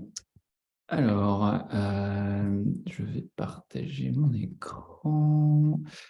Bon, de toute façon, là, j'aurai davantage de pouvoir aussi. Ah, par contre, ça met l'animateur à désactiver le partage d'écran pour les participants. Pardon, je te le remets, tout de suite. Mais oui, parce qu'il fallait que je puisse reprendre la main parce que Johan ne Oui, nous Johan, tu entendait pas. m'entends? En fait, on te parle depuis tout à l'heure, mais tu ne nous entends pas sur le Zoom, c'est pour ça qu'on a dû couper. En fait, là, ça fait 40 minutes, il faut absolument qu'on passe la parole à Philippe, parce que du coup, il est déjà 19 h. Ça y est, on essaie de te Philippe. parler avec Yannick, mais tu ne nous entendais pas, donc désolé. C'est bon. On a été en première. Merci On t'entend beaucoup bien. et Ouais, désolé pour… je pense qu'à la fin, s'il y a un petit temps de représenter ChatGPT, ça pourrait être super intéressant. On essaie de t'écrire aussi sur le chat, je ne sais pas si tu voyais. Donc, Philippe va faire sa petite présentation et tu pourras intervenir. Moi, je vais devoir vous laisser, mais c'est Yannick qui va continuer d'animer, donc n'hésite pas après à… Mais je pense que tu avais désactivé ton son parce que tu ne nous entendais pas ou il y avait un bug peut-être. Allez, on laisse Philippe. Merci beaucoup. Donc là, je vais vous parler rapidement de l'IA comme partenaire de la conception des formations. Avec des exemples concrets issus aussi d'IDAS, qui est la boîte dont je suis cofondateur et directeur produit. Donc l'idée, c'est pas de vous vendre la soupe, hein, c'est pour que vous puissiez comprendre de manière concrète comment on peut avoir des cas d'usage de l'IA sur des solutions existantes de e-learning. Et je me suis concentré sur la conception, alors pas forcément parce que je ne crois pas que ça fonctionne pour l'apprenant. En l'occurrence, je suis peut-être un peu plus mesuré là-dessus. Il faut s'y prendre correctement, c'est plus compliqué. Je pense qu'il y a plusieurs étapes à prendre en compte pour que ça se fasse bien. Et je pense que c'est quand même possible. Simplement, nous, on s'est rendu compte avec Didas que aider à concevoir des formations avec l'IA, c'était déjà une première brique où on pouvait exploiter au mieux la technologie telle qu'elle existe, dans ses forces et ses faiblesses telles que vous les connaissez. Rapidement, juste pour que vous compreniez ce qu'on essaye de faire avec Didas, comme je vais passer très vite dessus. Nous, en fait, on est une plateforme qui a été créée par des chercheurs, notamment en sciences cognitives et des spécialistes en pédagogie, et qui propose en fait une plateforme e-learning, donc avec un LMS, un outil auteur, une expérience apprenant, mais dont l'objectif est de se baser vraiment sur la recherche en sciences cognitives pour proposer des formations qui sont efficaces et qui produisent un réel impact chez les apprenants. Donc, se base sur tous les éléments de la recherche qui permettent de faire ça correctement. Et donc, notamment, on va prendre en compte ce qu'on appelle les enjeux cognitifs des apprenants. C'est-à-dire qu'en fait, transmettre une information, ça ne suffit pas pour apprendre.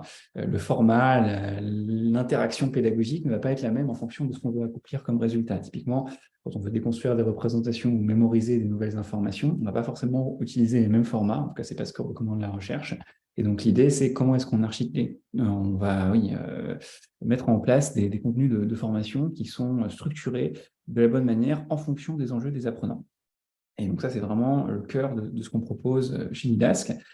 Et là-dessus, donc, on a un outil auteur qui permet de créer des formations qui sont structurées d'une certaine manière, justement pour être efficaces sur le plan pédagogique et cognitif. Et c'est sur ça que, depuis peu, on va brancher de l'IA. Et donc là-dessus, il va se poser un certain nombre de problématiques. Donc, je ne vais pas trop revenir sur ChatGPT et ses outils et leurs limites. Je vais juste prendre quelques éléments qui ont été évoqués par Johan pour qu'on comprenne bien exactement où sont les difficultés et quels sont les points à prendre en compte lorsqu'on met en place en fait, de l'IA dans la conception de formation.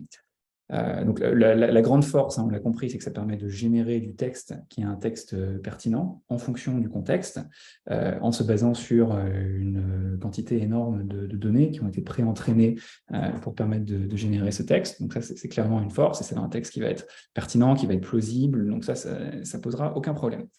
Le point qui est plus compliqué, c'est ce qu'évoquait Johan à l'instant, c'est deux choses. Donc une, c'est la question effectivement de l'hallucination, le fait que l'IA peut générer du faux qui ressemble à du vrai. C'est d'autant plus le cas que vous allez sur des sujets qui sont un petit peu spécifiques. Typiquement, si vous êtes sur des procédures complexes ou des procédures un peu maison, si vous travaillez sur du secret défense, typiquement, peut-être que vous allez avoir des contenus qui sont très spécifiques sur comment fonctionnent certaines machines ou autres. Ça, typiquement, ce n'est pas dans les données d'entraînement d'OpenAI, par exemple. Et donc, vous allez avoir une difficulté à générer quelque chose qui est totalement pertinent. Donc ça, c'est une première chose, et c'est d'autant plus dangereux quelque part que c'est du faux qui ressemble à du vrai. C'est-à-dire que si vous n'avez pas un expert, en fait, potentiellement, la personne peut croire que c'est quelque chose de tellement plausible. C'est une forme d'escroquerie, en fait, là-dessus, si vous voulez. C'est quelqu'un qui a l'air d'être un parfait expert du sujet, qui vous dit quelque chose, mais en fait, vous n'êtes pas sûr si c'est vrai ou pas. Donc ça, c'est un point d'attention. Et le deuxième, qui n'est pas forcément toujours pris en compte, c'est que l'IA n'est pas spontanément très pédagogue. Et en fait, ça, c'est un point qui est assez souvent négligé. C'est typiquement si je demande à GPT, fais-moi une bonne formation sur justement le sujet du SEO, ça va me faire quelque chose qui est très pertinent sur le fond, là en l'occurrence, parce que ça pourra aller chercher des contenus qui sont assez génériques. Donc, ce ne sera pas le problème de la hallucination. Le SEO, c'est quelque chose qui est disponible sur Internet. L'IA, elle va bien savoir chercher des contenus qui vont là-dessus. Par contre, ce que ça va me produire, c'est du contenu, du texte. En fait, et du texte potentiellement assez descendant, pas forcément structuré d'une manière particulière. Ça aura tous les atours, entre guillemets, de quelque chose qui ressemble un peu à une formation, mais fondamentalement, on ne sait pas si ça va être efficace sur le plan pédagogique. Est-ce que l'apprenant va être capable de s'approprier ce contenu ? Et en fait, cette problématique-là, elle est essentielle. Comment est-ce qu'on structure le contenu et la formation pour que ça obtienne de réels résultats et que les gens soient capables de mobiliser ce qu'ils ont vu en situation, qu'ils soient capables d'avoir de réelles compétences? C'est toute cette expertise pédagogique. Et en fait, Au fond, ça veut dire que si on prend juste l'IA, on risque de se faire piéger par ce que je peux appeler voilà, l'escroc ultime, quelqu'un qui donne l'impression d'avoir fait le job, qui donne l'impression que voilà, ça a l'air nickel, ça a l'air le contenu est là, c'est dans le sujet, ça ressemble vaguement à une formation, mais en fait, déjà sur certains sujets, c'est peut-être faux, et par ailleurs, c'est peut-être pas efficace sur le plan pédagogique. Donc, il faut vérifier d'abord, il faut réécrire, potentiellement, il faut mettre en forme. Et tout ce que ça veut dire, c'est l'importance de l'expertise. Et deux expertises, l'expertise métier, pour pouvoir rentrer vraiment dans le fond des contenus, parce que ça ne sort pas de nulle part, il faut bien connaître un petit peu le sujet, donc il faut un contenu, même brut, mais un contenu de base, et une expertise pédagogique. Comment est-ce qu'on structure ce contenu pour que ça obtienne de réels résultats? Et ça, ce n'est pas quelque chose qui est évident parce qu'en fait, la partie expertise pédagogique, c'est quelque chose qui n'est pas naturel en fait. C'est quelque chose sur lequel il y a beaucoup d'idées reçues, de choses qui sont potentiellement contre-intuitives. Et donc, typiquement, c'est là-dessus où nous, on va intervenir chez Didask. C'est en fait, on va avoir un outil qui va proposer la partie un petit peu expertise pédagogique, la structuration des formats, et qui va travailler en partenariat avec l'expert pour lui permettre, à partir d'un contenu brut, de générer des formations efficaces. Donc, c'est le passage un peu de l'IA à ce qu'on peut appeler l'IA pédagogique, avec ce schéma que vous voyez à l'écran, qui consiste en gros à se dire, OK, la base déjà, c'est qu'il vous faut un contenu. Un vrai contenu, pas une hallucination, mais il vous faut un contexte, c'est ce qu'évoquait Johan avec la notion de contexte, il vous faut un contexte qui, lui, peut être fourni par l'expert. Donc, quelqu'un qui connaît son sujet, qui est capable de voir un petit peu les tenants et aboutissants, les erreurs qu'on pourrait faire, toutes ces choses-là.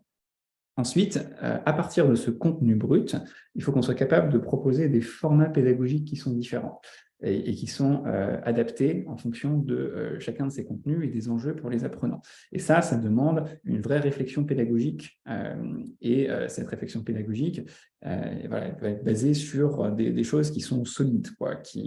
Qu'est-ce qui fait que certains formats vont être plus ou moins efficaces à certains moments?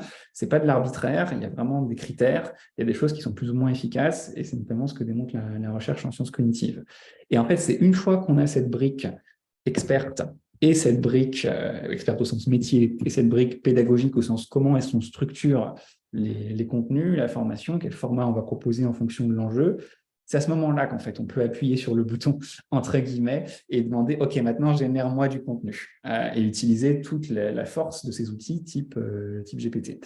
Et ensuite, une fois qu'on a fait ça, ce qu'on a créé, c'est une V1. Ça, c'est important quand même aussi à avoir en tête. C'est-à-dire que pour le coup, on ne va pas le proposer directement à l'apprenant. Quand on a commencé de générer une formation, on va le proposer d'abord au concepteur pédagogique, au formateur ou à l'expert directement, qui ensuite va s'en servir comme un brouillon, une V1, quelque chose qui lui permet d'aller plus vite, de dépasser la page blanche, clairement, d'avoir déjà des formats qui sont bien mis en place, mais qui demandent quand même une relecture. Et ça, aujourd'hui, c'est vraiment ce schéma-là dans lequel on croit. On a l'expert au début et au bout de la chaîne. Et en fait, l'IA lui propose des contenus et des formats qui sont appropriés, lui fait des suggestions et en fait, il garde la main pour les travailler. Et ces suggestions, il faut qu'elles soient intelligentes en fonction de l'enjeu de l'apprenant. Le réflexe, typiquement, quand on fait des formations, c'est qu'on va commencer par donner son contenu et dire « Ok, je vais commencer par une vidéo, puis un quiz ». Et on ne va pas se poser la question de pourquoi on le fait. Et en fait, en fonction des enjeux, on ne va pas forcément avoir les mêmes formats qui sont appropriés. Typiquement, quand les apprenants ont besoin de déconstruire des représentations préexistantes, en fait, il vaut mieux pas leur prendre, par exemple, quelqu'un qui fait du management, voilà, il ne va pas partir de zéro, son esprit ne va pas être une table rase, il va avoir une manière spontanée d'interagir avec les gens, de leur faire du feedback, etc. Là-dessus, plutôt que de leur présenter l'information brute, en fait, on a plus de... Ou par exemple, quelqu'un qui voit les objections comme une menace, un vendeur qui voit les objections comme une menace, il ne faut pas lui dire, en fait, tu t'y prends n'importe comment. Là-dessus, d'un point de vue cognitif, c'est plus efficace de proposer des mises en situation concrètes aux gens. Donc d'abord, on leur fait prendre conscience de leurs réflexes. Qu'est-ce que vous feriez dans cette situation? Ah, ok, voilà ce que tu fais. Alors, est-ce que tu as considéré telle ou telle chose? Et on lui fait du feedback en fonction du choix. Et seulement à ce moment-là, on va apporter l'information. C'est un exemple, on pourrait donner d'autres exemples de formats qui sont appropriés en fonction de l'enjeu, mais ça, c'est vraiment important. La manière dont on va structurer l'interaction pédagogique, c'est ça qui va faire la différence sur est-ce qu'à la fin, mon contenu va véritablement être retenu, est-ce que les gens vont réellement être capables de l'appliquer en situation.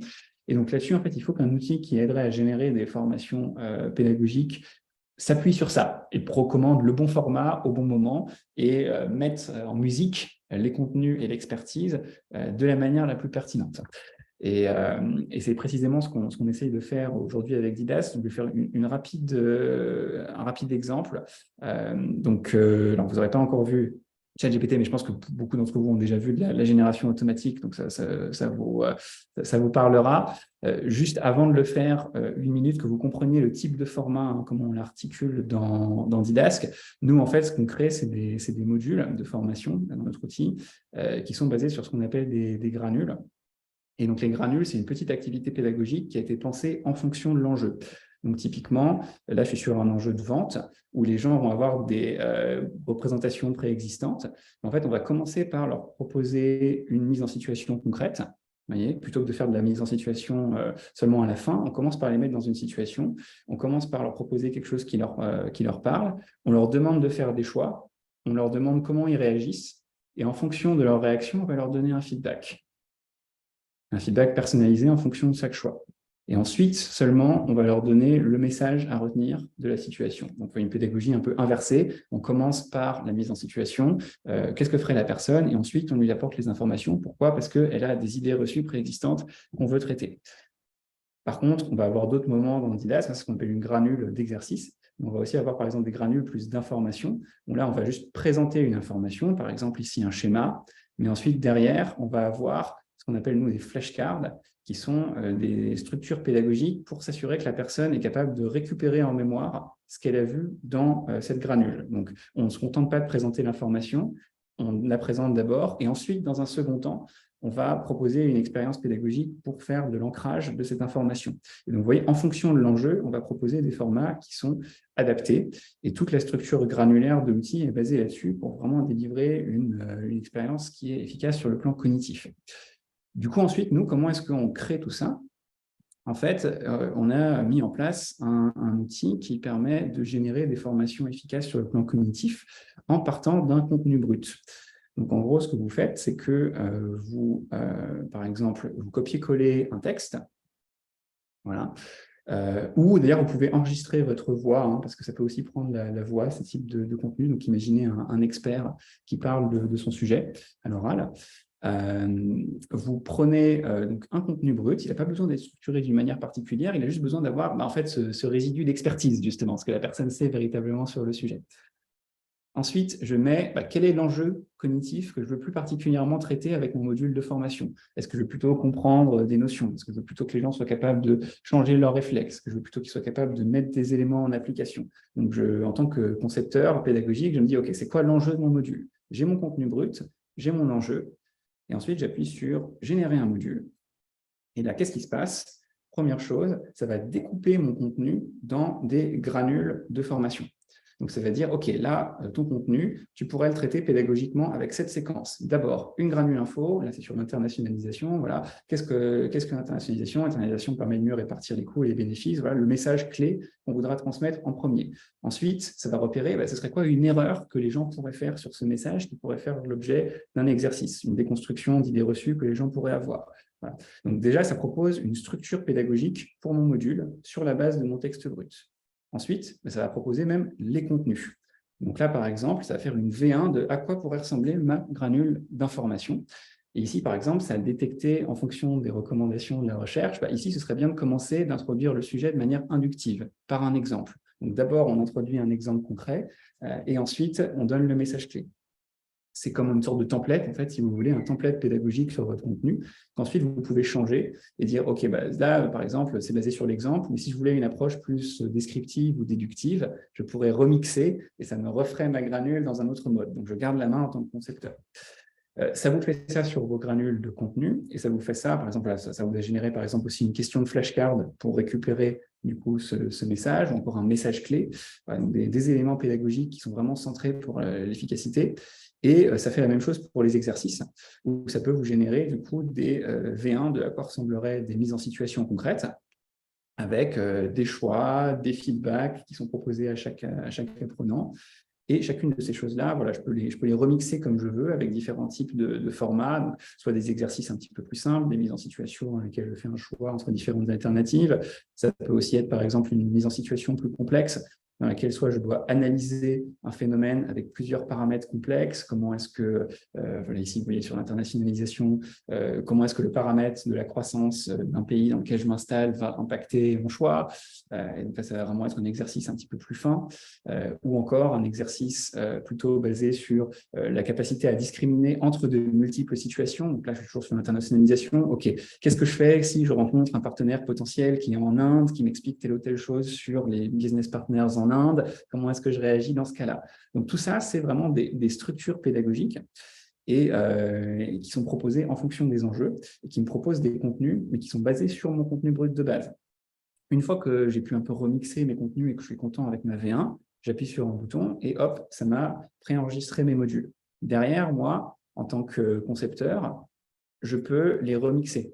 Donc, je garde la main, je peux modifier mes contenus, ce qui a été généré par l'IA, je peux changer les textes. Voilà, si je veux complètement modifier ce bout de texte, je peux le faire. Donc, c'est le point de départ, si vous voulez, en fait, la génération. Et ensuite, je peux remixer comme je veux. Ce qui est important de comprendre sur tout ça, c'est que mon contenu, là, qui a été généré en temps réel, il est généré pas juste sur la base de OpenAI ou de ChatGPT. C'est le partenariat entre, d'une part, le contenu brut, qui propose une expertise réelle dans donc ce fameux contexte qu'évoquait Johan, et de l'IA pédagogique, en fait, notamment ici Didask, qui va recommander les bons formats au bon moment. Donc là, par exemple, ici, voilà, vous pourriez faire une mise en situation. Voilà comment on structure des mises en situation. Voilà comment on structure des choix pour faire en sorte que les choix qui soient proposés ne soient pas bidons, que les gens aient vraiment une hésitation, par exemple, dans les différentes alternatives qui sont proposées. Pourquoi est-ce qu'à ce moment-là, on pense que c'est mieux de faire un style plus inductif ou plus déductif, d'utiliser un exercice qui est plutôt analytique ou plutôt basé sur ce qu'il faut faire. Et donc tout ça, en fait, c'est comme des formes de templates pédagogiques qui sont eux-mêmes basés sur une série complexe de prompts, mais qui sont, disons, automatisés pour garantir une certaine qualité pédagogique du rendu. Et en fait, ça, je pense, c'est quelque chose de très important à avoir en tête sur ces outils de génération automatique, au-delà de l'import et de l'impact pour la conception de contenu. C'est que d'un côté, c'est un formidable égalisateur, ChatGPT, OpenAI, etc., parce que ça donne le don en fait de l'écriture à des personnes qui avaient potentiellement du mal avec l'écriture, et on observe des résultats très probants là-dessus. Et en même temps, c'est aussi un formidable accélérateur de l'expertise.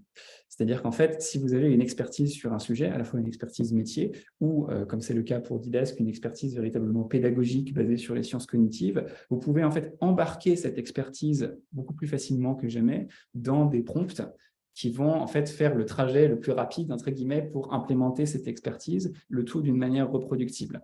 Et ça, c'est vraiment quelque chose de très important à avoir en tête sur le potentiel de ces outils, sur la formation. Si vous avez une expertise sur votre sujet ou si vous avez une expertise en formation, surtout, n'hésitez pas en fait à appliquer cette expertise et à pas juste rentrer justement sur l'usage entre guillemets un peu bateau de ces outils. Vous allez voir que les résultats peuvent être particulièrement intéressants et donc investir dans ça, c'est pas juste écris-moi effectivement le mail à mon patron pour des choses répétitives et routinières. Si vous avez un peu un unique insight, quelque chose que vous savez sur votre sujet qui est un petit peu soit contre-intuitif, différents, nouveaux, etc. C'est aussi ces choses-là que vous pouvez embarquer dans les logiques.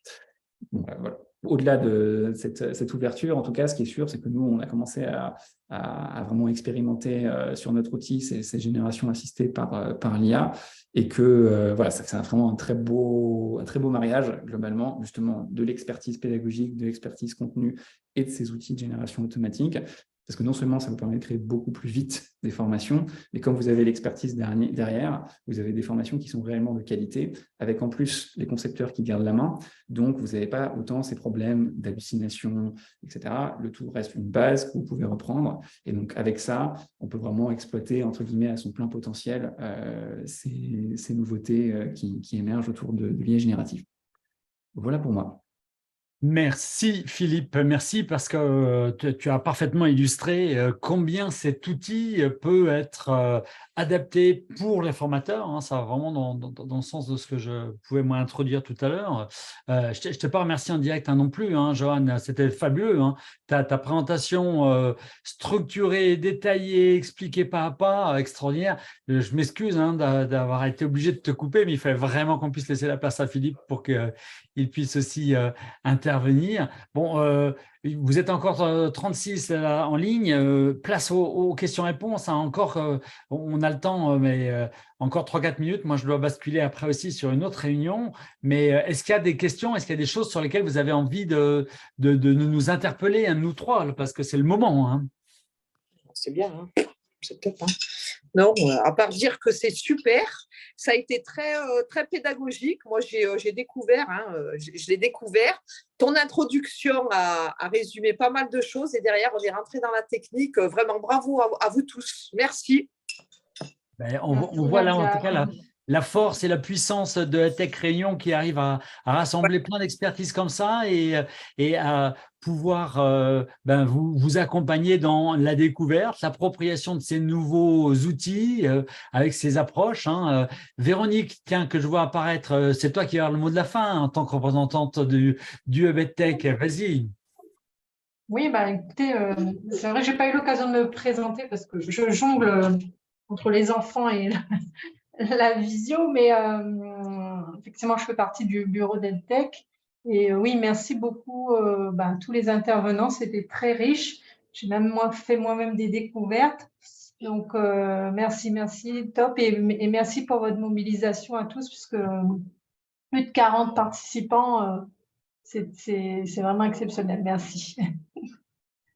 Eh ben, il y aura d'autres thématiques qui seront abordées et d'autres sujets qui seront autant d'occasions de rassembler du monde. Donc, voilà, parlez autour de vous du Hub EdTech Réunion. Je pense que ça vaut vraiment la peine de venir rejoindre cette dynamique-là qui a vraiment tout le soutien de l'écosystème. On a tous à développer de l'intelligence collective en nous regroupant les uns les autres. Donc, il y a une question, oui. Question de Michel.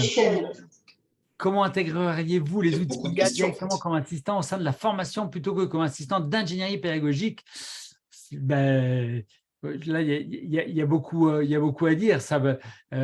C'est un outil qu'on peut et vraiment que de toute façon, même si on ne le met pas dans les mains des apprenants, ils vont aller le chercher. Donc, ce qu'il faut savoir, c'est que il faut maintenant, c'est à nous tous, à vous tous, de vous préparer à ça. C'est que oui, ça va être un outil d'assistant pendant la formation et de ce fait, que l'on en soit l'auteur, l'instigateur ou pas, ils vont aller le chercher. Donc, ce qu'il faut pour se préparer à ça, c'est de vous-même vous approprier l'outil, vous-même connaître ses limites, le comprendre et pouvoir guider les autres. Je pense que c'est la meilleure manière de vous préparer pour l'instant. Moi, je vais vous laisser 17h30. Je pense qu'on peut s'arrêter là. On a débordé de plus d'une demi-heure. Ravi. Est-ce que l'IA garde en mémoire les textes générés? Non, mais on peut les copier-coller. Ce qu'il faut savoir, c'est que l'IA, par contre, se nourrit de tous les textes que vous avez mis dedans. C'est pour ça qu'aujourd'hui, il y a des pays qui interdisent et qu'on se rend compte que des boîtes dans lesquelles des secrets, en tout cas des documents confidentiels ont été générés, ont été mis comme texte généré par l'IA, se retrouvent maintenant dans le domaine public parce que tout ce que l'on met à l'intérieur des prompts vient nourrir l'IA de manière globale. Donc, c'est quelque chose à garder en tête. Hein.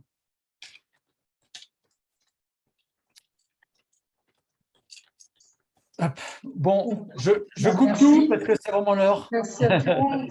Merci à Digital aussi. À bientôt. Et la suite, c'est pour bientôt. J'ai vu passer un petit mot. on vous tiendra informé de ce qu'on prépare, bien sûr. Les occasions À sont bientôt. Merci à tous. Merci beaucoup. très bonne soirée pour vous. Très belle soirée. Bonne Merci. soirée.